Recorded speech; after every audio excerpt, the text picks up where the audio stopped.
cerdas berkarakter, hadapi perubahan sama, harapan bangsa untuk masa depan. Tingkatkan moral dan keilmuan, wujudkan generasi emas Indonesia, satukan citra dalam ragam budaya sebagai pelajar Pancasila. Beriman, bertakwa, berakhlak mulia, berkebinekaan global, gotong royong dan mandiri, bernalar kritis juga kreatif.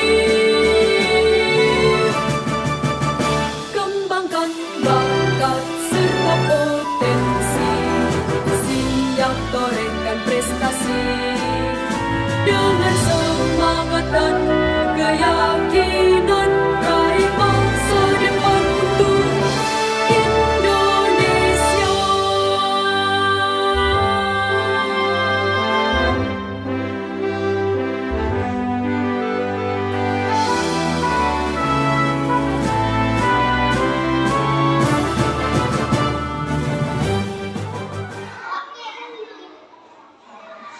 Assalamualaikum warahmatullahi wabarakatuh.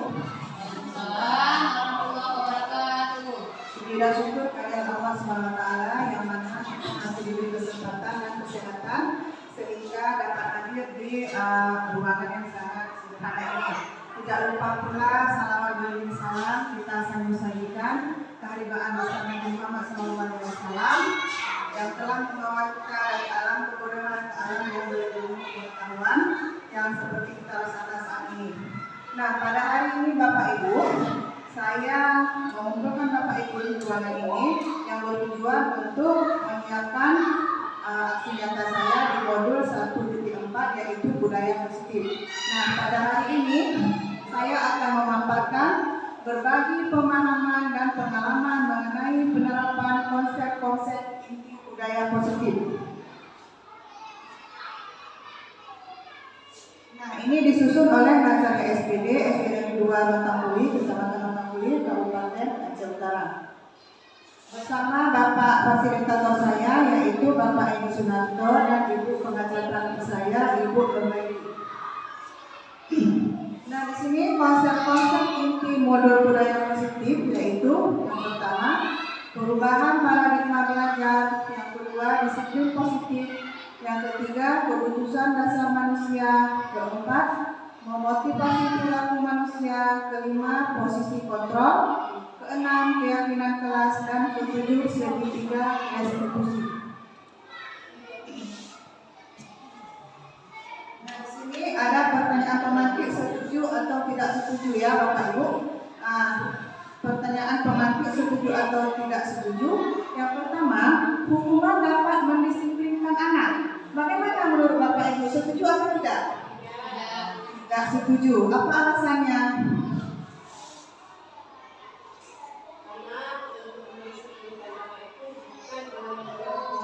Ya, untuk mendisiplin anak tidak mesti dengan memberikan hukuman. Hukuman itu dapat memberikan efek jerah, tetapi tidak menyadarkan diri anak itu sendiri.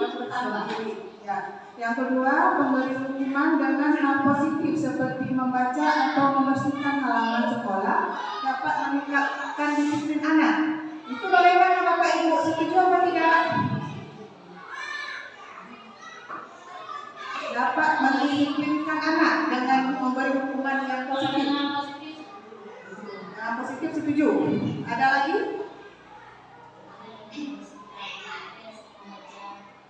Ya, kadang-kadang ini sering kita lakukan ya Bapak Ibu ya. Saya juga sering lakukan ini sebelum saya mengikuti pendidikan guru penggerak tentang belum mengetahui mungkin budaya positif itu apa. Nah, di sini kita boleh, tapi tidak boleh sering, sesekali mungkin boleh ya. Kemudian yang ketiga, memberikan penghargaan dapat meningkatkan motivasi belajar anak. Itu bagaimana? Setuju apa tidak? Memberikan penghargaan. Penghargaan itu yang bagaimana? Terus kadang-kadang anak-anak apa namanya? Iya. Berharap. Ya, Ya, betul sekali Ibu Sri. Itu memberi penghargaan sebenarnya kita tidak setuju ya. Iya. Karena itu bisa anak-anak itu melakukan segala sesuatu, dia mengharapkan imbalan. Iya. Imbalan, misalnya dia membuat PR, dia mengharapkan imbalan mendapat hadiah dari guru, itu tidak boleh kita lakukan ya. Nah, pendidikan paradigma baru.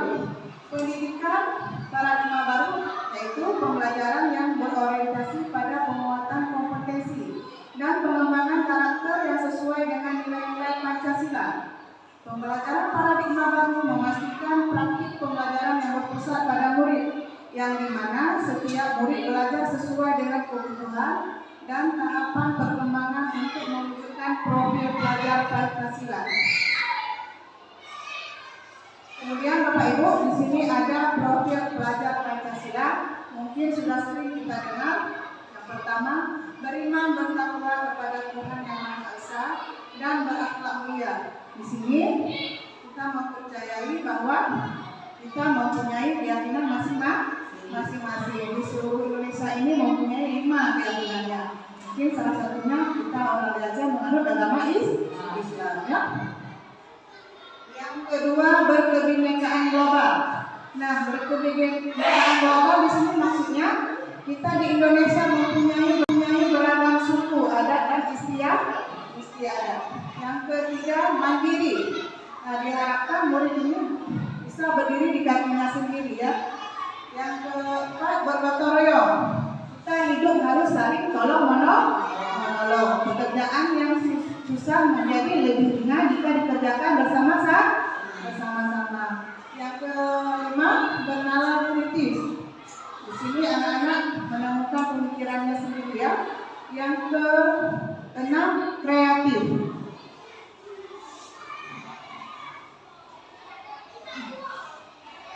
Nah, di sini ada miskonsepsi tentang teori kontrol. Yang pertama, ilusi guru mengontrol murid. Yang kedua, ilusi bahwa semua penguatan positif efektif dan bermanfaat. Yang ketiga, ilusi bahwa kritik membuat rasa bersalah mampu menguatkan karakter. Yang keempat, ilusi bahwa orang dewasa berhak memaksa. Nah, di sini ilusi mengontrol murid. Apakah kita belum sanggup mengontrol murid kita? Kita sebagai seorang guru, apakah kita sanggup mengontrol ilusi murid kita?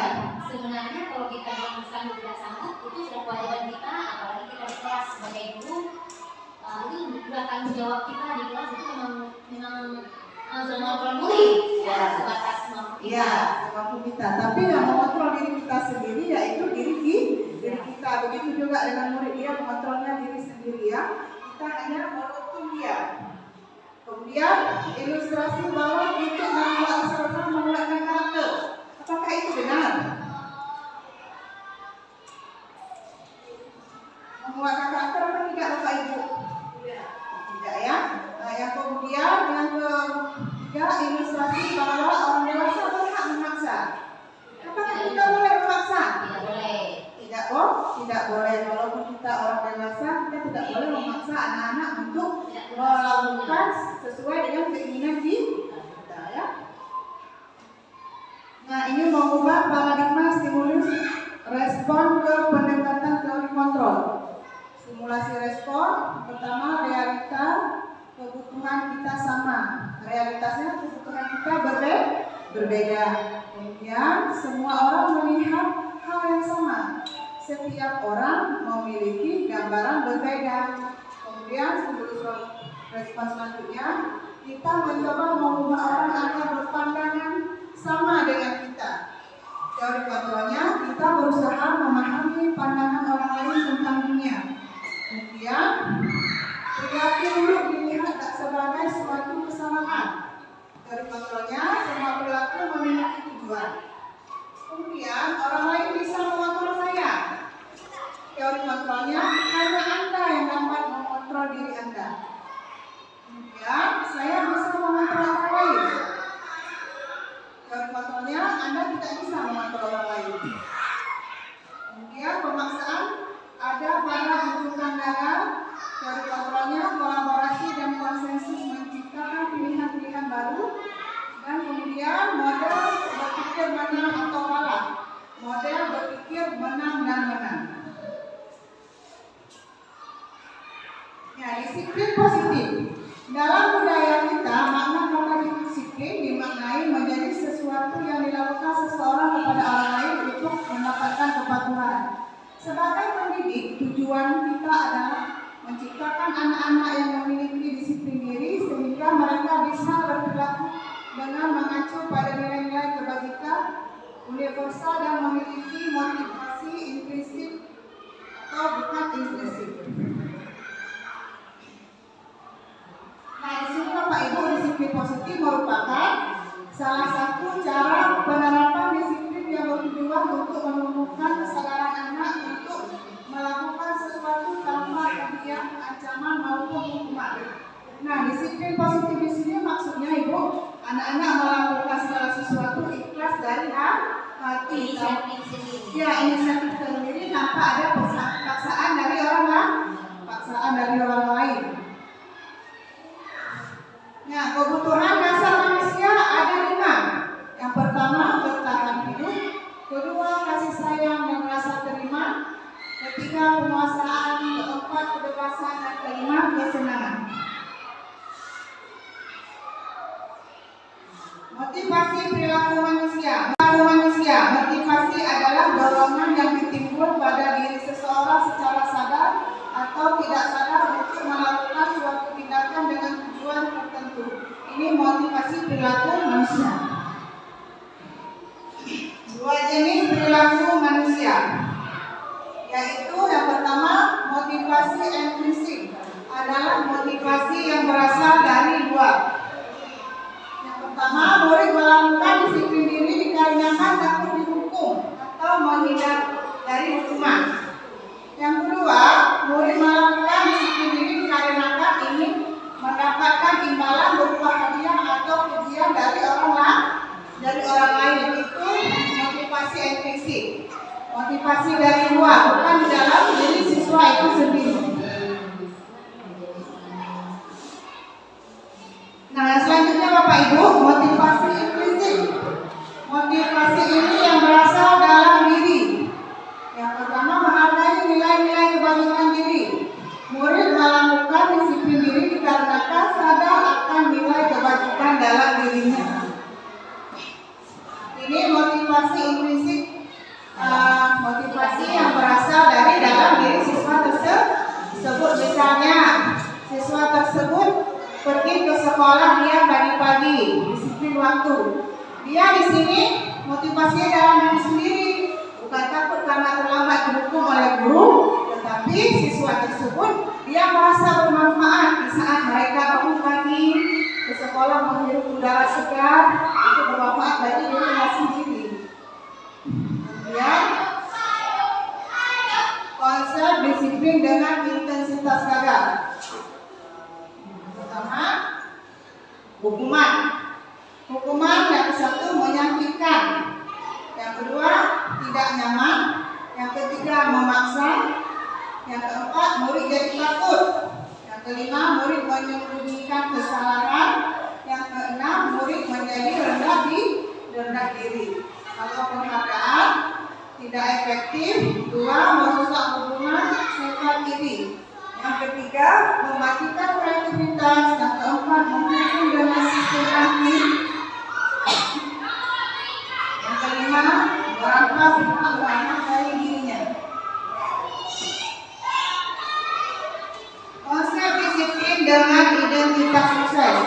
Yang pertama, konsekuensi. Konsekuensinya yang nomor 1, penguatan jangka pendek. 2, perlu monitoring berkelanjutan. Yang ketiga, stimulus respon. Yang keempat, murid menghormati peraturan. Yang kelima, kehilangan waktu untuk merenungi kesalahan. Selanjutnya, restitusi. 1, murid bertanggung jawab atas perilakunya. Yang kedua, fokus pada pemecahan masalah jangka panjang. 3, murid menghormati dirinya dan orang lain. 4, teori kontrol, dirinya memegang kontrol. 5, murid bersemangat memperbaiki kesalahan. Nah, setelah kita belajar tadi, apa itu sih restitusi? Nah, Nah, restitusi adalah proses menciptakan kondisi bagi murid untuk memperbaiki kesalahan mereka sehingga mereka bisa kembali pada kelompok mereka dengan karakter yang lebih kuat. Itu teori Goshen ya, tahun 2004. Nah, di sini ada ciri-ciri restitusi. Nah, satu, menguatkan dan fokus pada solusi. Kedua, fokus pada karakter bukan tindakan. Yang ketiga, bukan menembus kesalahan, namun belajar dari kesalahan. Keempat, mencari keutuhan dasar yang mendasari tindakan. Yang kelima, tawaran bukan paksaan. Yang keenam, memperbaiki hubungan. Yang ketujuh, menuntut untuk melihat ke dalam diri. Nah, di sini ada perbedaan. Contoh kasus. Saya di sini ambil kasus murid terlambat datang sekolah. Nah, Bapak Ibu, di sini ada perbedaan. Contoh kasus murid terlambat datang ke sekolah. Saya mengambil dua kasus di sini. Yang pertama murid terlambat datang ke sekolah. Yang kedua murid yang sering tidak mengerjakan PR. Ya, hukuman. Ini sebagai hukuman ya, itu bisa membedakan antara hukuman, konsekuensi, dan restitusi. Nanti Ibu berpendapat sendiri apakah yang mana membedakan antara hukuman, konsekuensi, dan restitusi. Nanti Ibu berpendapat sendiri apakah yang mana sebaiknya kita lakukan. Yang pertama, hukuman. Murid disuruh berdiri di kelas selama 15 menit. Nah, itu merupakan hukuman. Kemudian guru marah-marah terhadap murid sehingga murid menjadi takut. Kemudian murid disuruh menulis saya tidak akan lagi terlambat sebanyak 100 kali. Ini dan termasuk hukuman. Kemudian konsekuensi.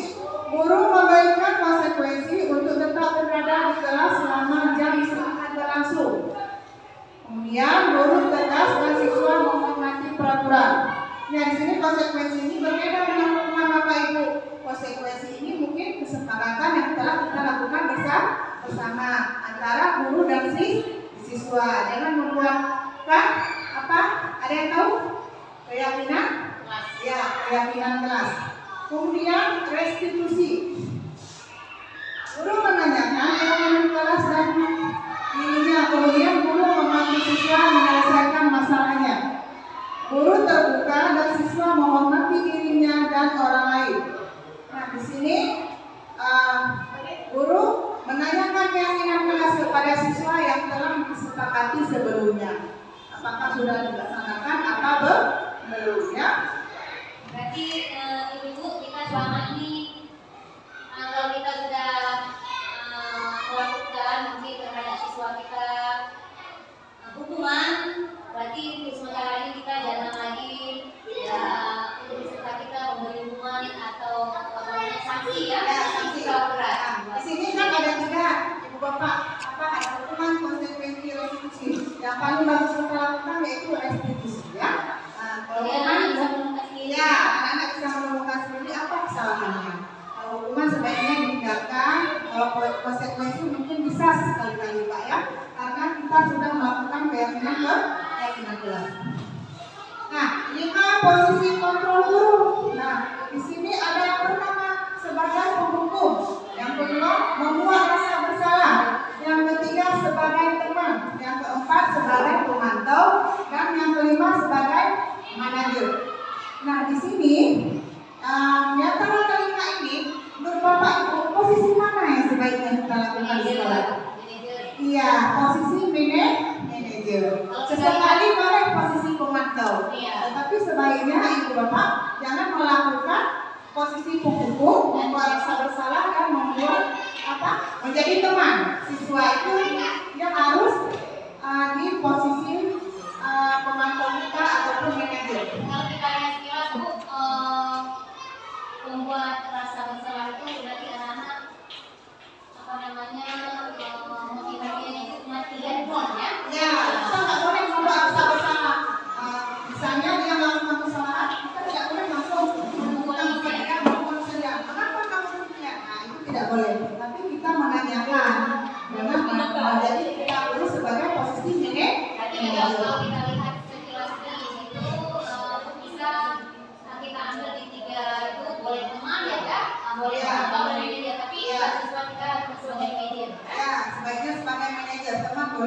gitu. Tapi kalau sering ya ibu ya, nanti kita dianggap teman, nggak dianggap guru lagi. Nah, selanjutnya contoh penerapan 5 posisi kontrol. Yang pertama, kalau pemukul patuhi aturan sekolah, lalu berdiri di bangsa lain. Kemudian membuat aturan sekolah. Berapa kali Bapak bilang sama kamu? Bapak kecewa sama kamu. Nah itu rasa bersalah. Nah kemudian posisi teman. Ayolah kita tertib. Buat Bapak Ibu guru bangga. Kalau ini tidak apa-apa berbuat salah. Nah itu sebagai posisi kontrol teman. Ya. Kemudian pemantau.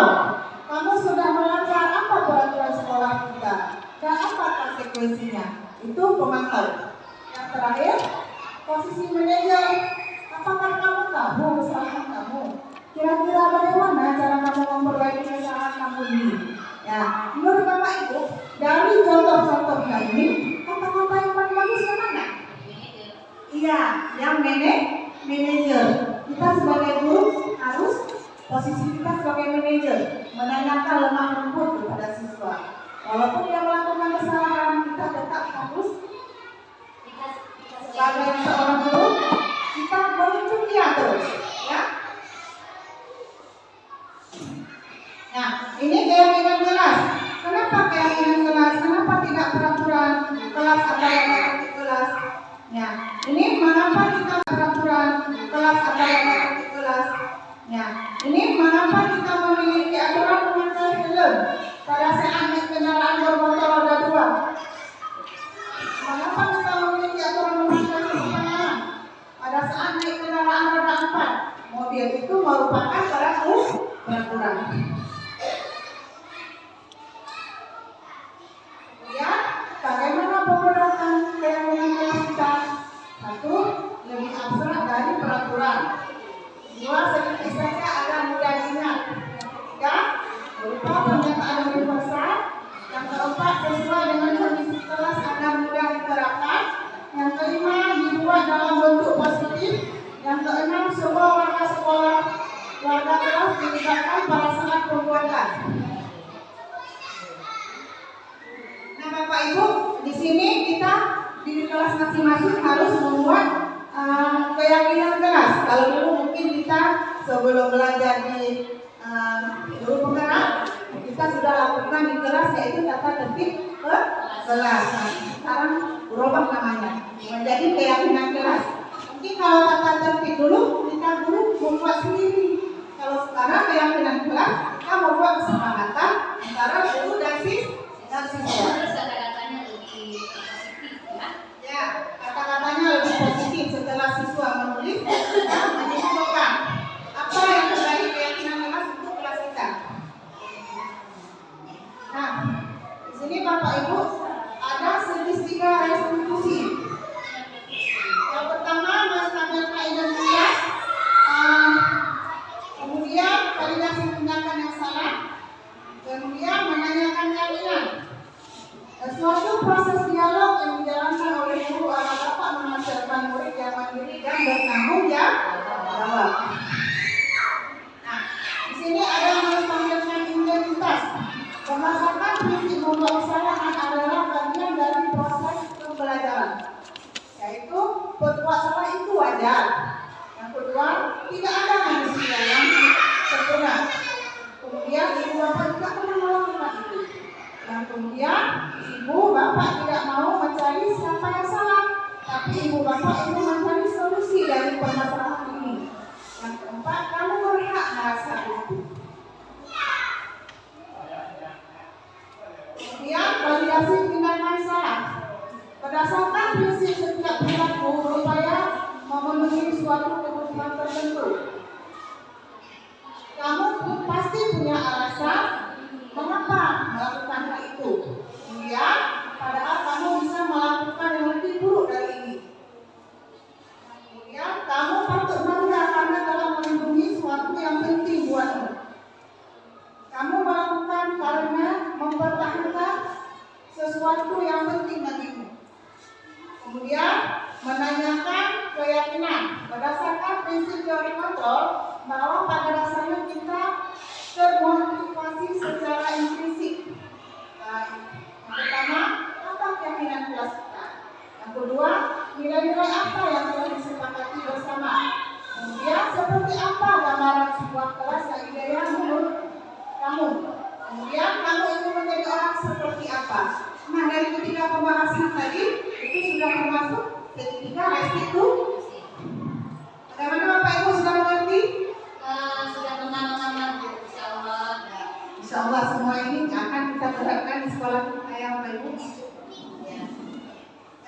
Di sini contoh penerapan restitusi.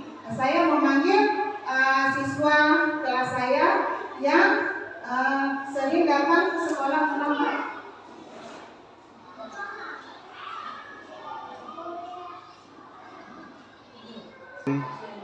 Di sini Bapak Ibu saya mengambil dua contoh. Contoh yang pertama penerapan segitiga restitusi. Yang pertama siswa saya ada yang terlambat datang ke sekolah. Nah, di sini saya menanyakan apa alasan dia terlambat datang ke sekolah. Dia menjawab dia telat bangun pagi.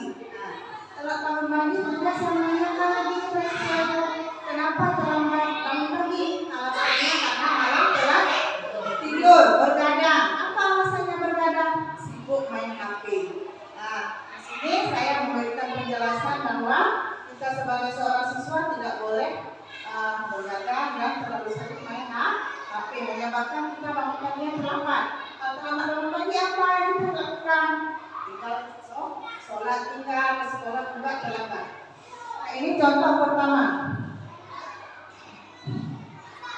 Nah, ini ada juga contoh penerapan segitiga restitusi yang kedua. Saya di sini mengambil kasus anak yang sering tidak mengerjakan PR. Nah, di sini juga saya menanyakan kepada siswa tersebut apa alasannya. Kemudian ada tanggapan salah satu murid setelah saya lakukan segitiga restitusi.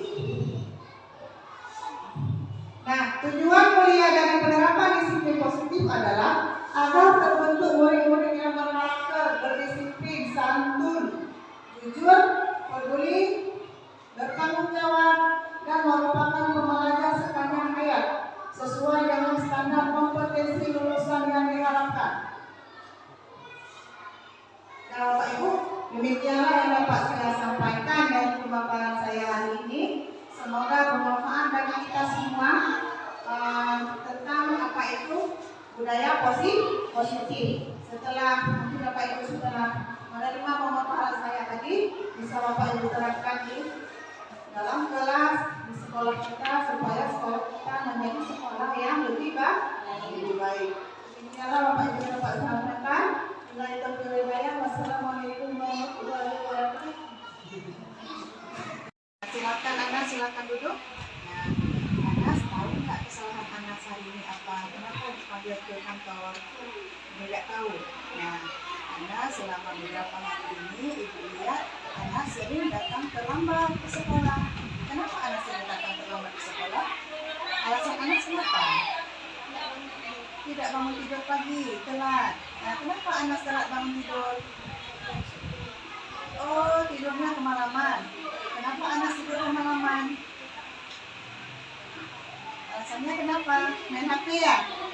Iya, berarti mulai besok Anas jangan lagi tidur kemalaman, jangan lagi main HP malam. Usahakan tidur cepat supaya Anas bisa ke sekolah tepat waktu.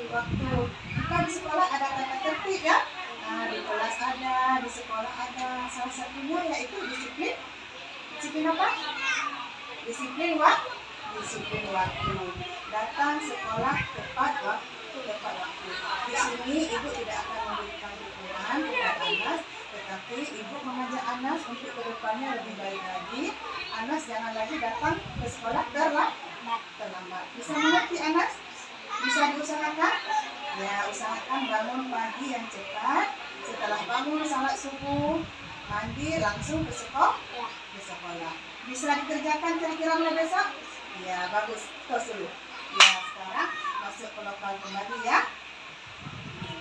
Itu Aura tahu nggak kenapa dipanggil ke kantor? Ya, Aura selama ini Ibu perhatikan dalam kelas, Aura sering nggak buat PR. Ada masalah Aura di sini? Ada. Masalahnya apa? Iya, tidak membuat PR. Kenapa Aura tidak membuat PR? Lupa? Iya, karena lupa. Itu buat PR itu merupakan tanggung jawab Aura sebagai siswa. Kita di kelas sudah ada tata tertib kelas, harus membuat PR. Kalau Aura melanggarnya berarti Aura telah melanggar keyakinan kelas, yaitu tata tertib yang telah kita buat tadi. Nah, jadi Aura mulai besok harus buat apa? Iya, buat PR. Kalau ibu kasih PR, kerjakan terus pulang sekolah. Kalau enggak, malam tidak boleh dikerjakan. Minta bantuan orang tua, ayah boleh, ibu boleh. Ya, orang ya. Karena di sekolah kita ada tata tertibnya. Ya, nah, di sini ibu akan membantu Aura, membimbing Aura. Kalau ada misalnya tugas-tugas Aura yang nggak bisa ditanyakan ke ibu ya. Ya, jangan lupa buat PR nak ya. Kayak mana mau berubah? Mau berubah. Ini Aura udah ini apa namanya? Udah melanggar keyakinan kelas kita, tata tertib kelas kita. Ya, ibu hari ini masih dimaafkan, lain kali jangan diulang lagi ya. Ya, kalau udah ngerti Aura bisa masuk ke kelas, bisa melanjutkan pelajaran kembali ya. Assalamualaikum warahmatullahi wabarakatuh. Perkenalkan, nama saya Muzammil Anas, merupakan siswa SD Negeri 2 Mataguli. Saya senang sekali karena tidak dihukum oleh Bu Zanaria karena terlambat sekolah, dan saya diajak untuk disiplin dan datang tepat waktu sekolah. Terima kasih Bu Zanaria. Assalamualaikum warahmatullahi wabarakatuh. Perkenalkan, nama saya Haura. Saya siswa SD Negeri 2 Mataguli. Saya senang sekali karena tidak dihukum oleh Bu Nazaria karena tidak buat PR. Saya diajak untuk bertanggung jawab dalam menyelesaikan tugas, dan Ibu Nazaria selalu membimbing saya untuk mengerjakan PR. Terima kasih Bu Nazaria.